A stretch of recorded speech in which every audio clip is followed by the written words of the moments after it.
بسم اللہ الرحمن الرحیم۔ السلام علیکم۔ آپ فیس بک اور یوٹیوب پر مجھے دیکھنے میں طارق متین ہوں۔ مسجد نبوی صلی اللہ علیہ وآلہ وسلم میں انتہائی ناخوشگوار واقعہ پیش آیا۔ اس واقعے میں بہروپیے پکڑے گئے ہیں اور یہ عابد شیر علی کے بندے تھے۔ یہ واقعہ جب پیش آیا تو میں نے فوری طور پر اس کی مذمت کی تھی۔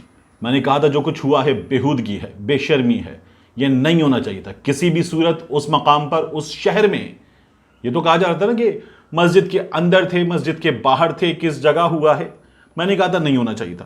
آپ میں سے بعض لوگوں نے ڈس ایگری کیا تھا، میری اپنی رائے ہے اور میں نے کہا تھا میں آپ کی رائے کا احترام کرتا ہوں، نہیں ہونا چاہیے تھا۔ اور اب جو بندے پکڑے گئے ہیں ان کی معلومات سامنے آ رہی ہیں۔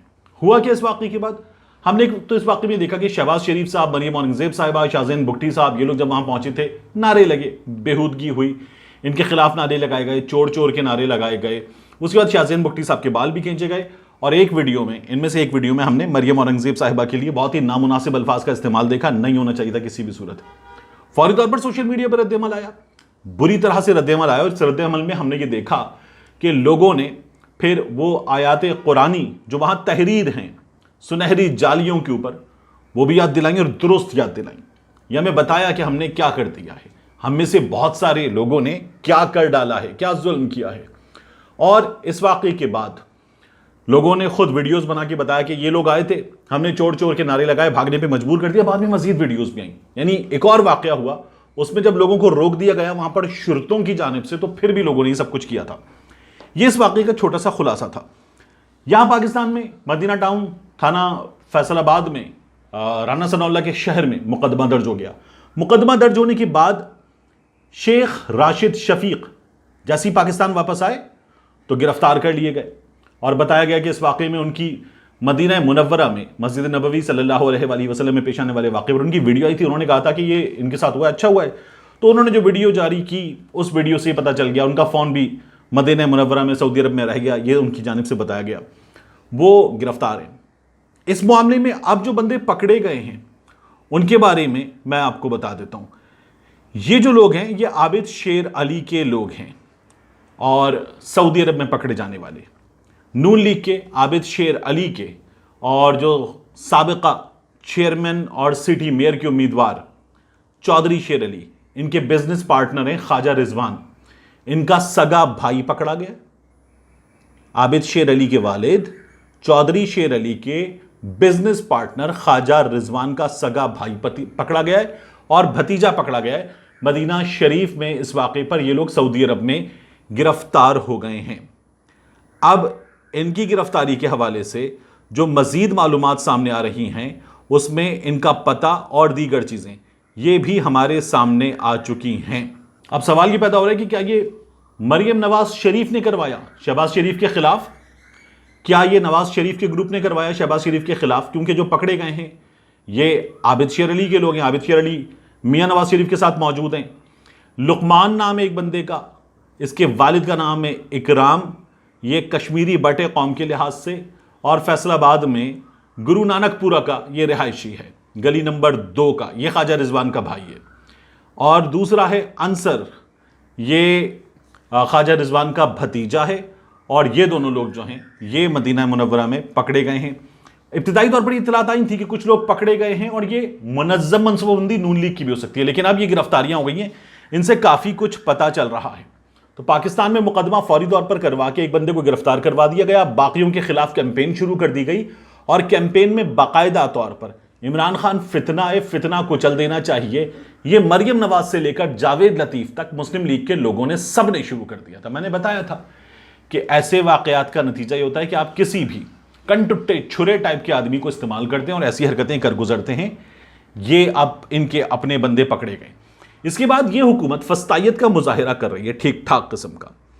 ہوا کیا ہے، سمیع ابراہیم صاحب کے خلاف مقدمہ درج ہوا ہے اور ایف آئی اے میں یہ مقدمہ درج ہوا ہے۔ اس مقدمے میں سمیع ابراہیم صاحب نے خود اس کی جو کاپی ہے جو ان کو بھیجی گئی ہے وہ شیئر کی سوشل میڈیا پر، کہا ہے حکومت نے ایف آئی اے کے ذریعے میرے خلاف ایک مقدمہ قائم کیا ہے۔ حکومتی نوٹس کی کاپی بھی میں نے لگا دی ہے۔ یہ معاملہ میں نے اپنے وکیل راجہ عامر عباس سے ڈسکس کیا ہے، جو ایف آئی اے کو بتا رہے ہیں کہ میں ملک سے باہر ہوں۔ سمیع ابراہیم صاحب ملک سے باہر ہیں۔ 14 مئی کو میری واپسی کے بعد ضروری قانونی چارہ جوئی کی جائے گی۔ اب ایف آئی اے نے اس میں سیکشن 20 کے تحت پیکا 2016 اس کے تحت یہ مقدمہ درج کیا ہے اور اسے چیف جسٹس اسلام آباد ہائی کورٹ اطہر بن اللہ صاحب اڑا چکے ہیں. تو یہ مقدمہ کہیں سٹینڈ نہیں کرے گا, یہ اڑ جائے گا. سمیع ابراہیم صاحب نے کیا کیا تھا؟ سمیع ابراہیم صاحب کی ایک ویڈیو ٹویٹر پہ وائرل ہوئی, یاد رکھیے گا, ایک ویڈیو ٹویٹر پہ وائرل ہوئی. اس ویڈیو میں سمیع ابراہیم صاحب نے کہا کہ جو کچھ بھی ہوا عمران خان کے خلاف اور جس طرح سے اس متحدہ حکومت کے ایلیمنٹس ہمیں یکجا نظر آئے, یہ سب کچھ کیا ہے سمیع ابراہیم صاحب کے مطابق جنرل باجوہ صاحب نے. سمیع ابراہیم صاحب نے یہ بات کی تھی اور میں نے ان کی ویڈیو جب ٹویٹر پہ دیکھی تو میں نے ان کے یوٹیوب چینل پہ جا کے یہ پوری ویڈیو چیک کی.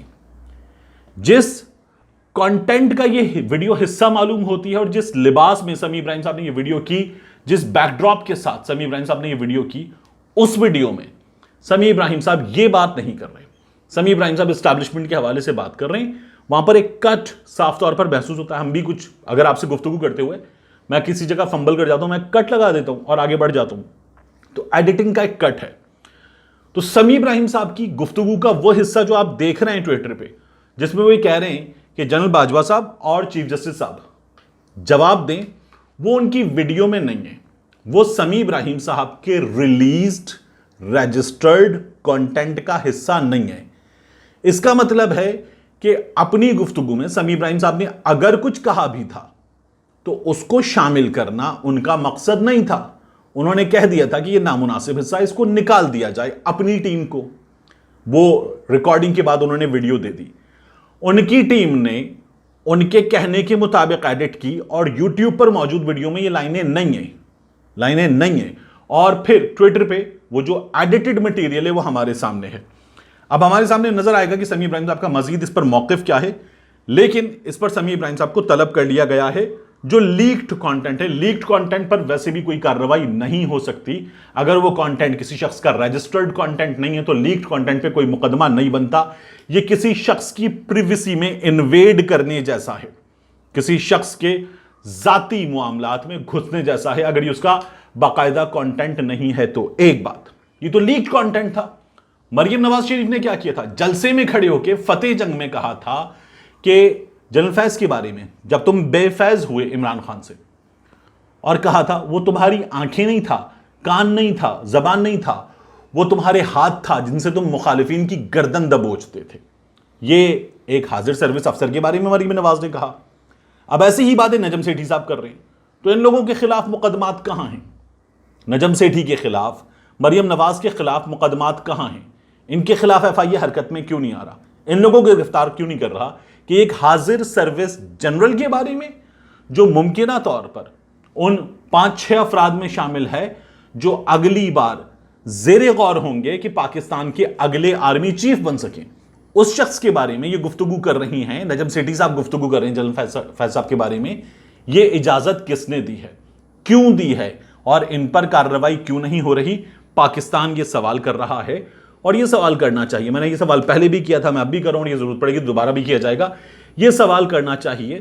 یہ معاملہ جو ہے یہ سراسر غلط ہے. تو مریم نواز شریف اور نجم سیٹھی سے بھی پوچھنا چاہیے, باقی لوگوں سے بھی پوچھنا چاہیے. اور سمیع ابراہیم صاحب کے خلاف کچھ ثابت ہوتا ہے کہ انہوں نے یہ کی ہے تو پھر ان کے خلاف کارروائی کی جائے. آرمی چیف صاحب, چیف جسٹس صاحب یا دیگر ایسے عہدے جن کے خلاف بات کرنے کی قانوناً اجازت نہیں ہے, ایسے ادارے, سپریم کورٹ ہو, پاکستان کی فوج ہو, جن کے خلاف بات کرنے کی اجازت نہیں ہے, ان کے خلاف بات نہیں کرنی چاہیے. اور یہ ہمیں یاد رکھنا چاہیے کہ یہ ہماری فوج ہے, یہ ہے تو ہم محفوظ ہیں. اس حقیقت کو ہمیں نہیں بھولنا چاہیے. اس کے بعد ایک ٹویٹ لائک کیا, مریم نواز شریف صاحبہ نے ایک ٹویٹ لائک کیا ہے. یہ جو ٹویٹ ہے یہ ہے اسد ملک صاحب کا.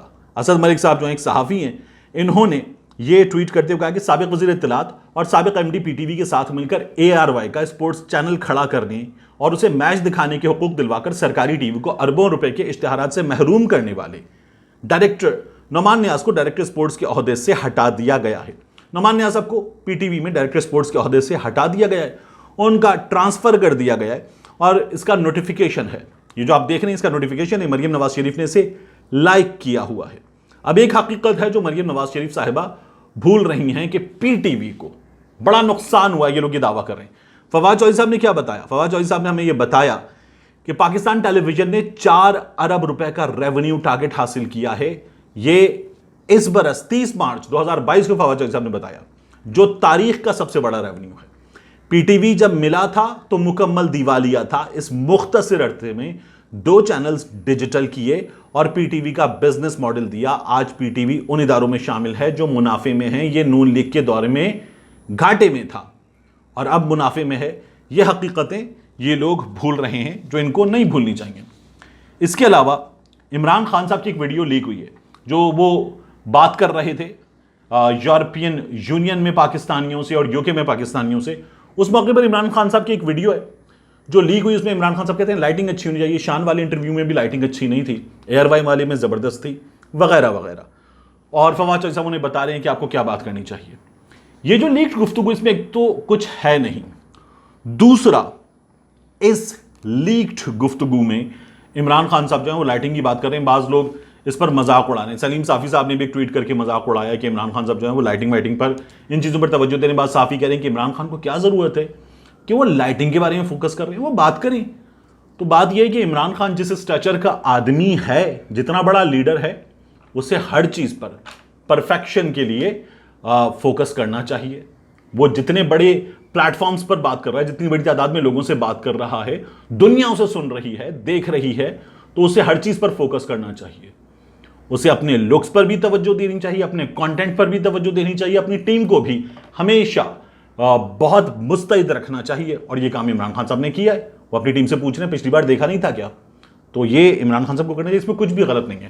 جاتے میں آپ کو بتا دوں, عامر لیاقت صاحب جو ہیں انہوں نے ایک آڈیو ریلیز کی ہے دانیہ کی, اور اس آڈیو میں ملٹیپل آڈیو کلپس ہیں. انہیں غالباً کسی طرح سے حاصل کیا گیا تھا, جوڑا گیا ہے. سورس کے مطابق عامر لیاقت صاحب نے خود جاری کی ہے, اور اس میں دانیہ کے کردار کے حوالے سے بہت ہی واہیات چیزیں سامنے آ رہی ہیں. تو کیا ہے وہ تو میں آپ کو نہیں بتا رہا, آپ نے خود سن لی ہے, بہت سارے لوگوں کے پاس واٹس ایپ پہ پہنچ چکی ہے. بات یہ کہ عامر لیاقت صاحب ہوں, دانیہ ہوں, یا ایسے دیگر کردار ہوں, ہمیں ان کے بارے میں دعا کرنی چاہیے کہ اللہ تعالیٰ ہدایت دے دیں.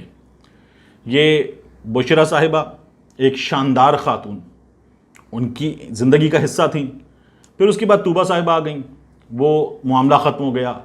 پھر یہ بچی دانیہ آ گئی, اور عامر لیاقت صاحب جو ہیں ان کی زندگی کے معاملات میں بیچ میں ایک ہانیہ نام کی بھی خاتون گزری تھیں, اور مزید بھی کچھ چیزیں سامنے آ سکتی ہیں. ابھی بھی گند سامنے آ رہا ہے. تو اللہ تعالیٰ سے دعا کریں کہ اللہ تعالیٰ جو ہے وہ عروج دے, تو ہدایت دے, شر سے بچائے, اور ایسے گند سے بچائے جس میں عامر صاحب خود بھی پڑ چکے اور وہ اس بچی کو بھی گھسیٹ رہے ہیں, جس کے بارے میں وہ کہتے ہیں ابھی بھی ان کی منکوحہ ہے. لیکن بہرحال جو کچھ بھی ہے بہت ہی گھٹیا ہے. اللہ تعالیٰ سے دعا کریں وہ ہم سب کو محفوظ رکھے. ان صاحب کا سٹیٹس جو ہے وہ ایک اسکالر, ریلیجیس اسکالر کا تھا, لیکن اب جو ہیں وہ پتہ نہیں کس کیفیت میں ٹویٹر پہ آ کے ویڈیوز میں گانے وانے گا رہے ہیں. اللہ تعالیٰ رحم فرمائے. ملتے ہیں انشاءاللہ آپ سے اگلے ویلاگ پہ.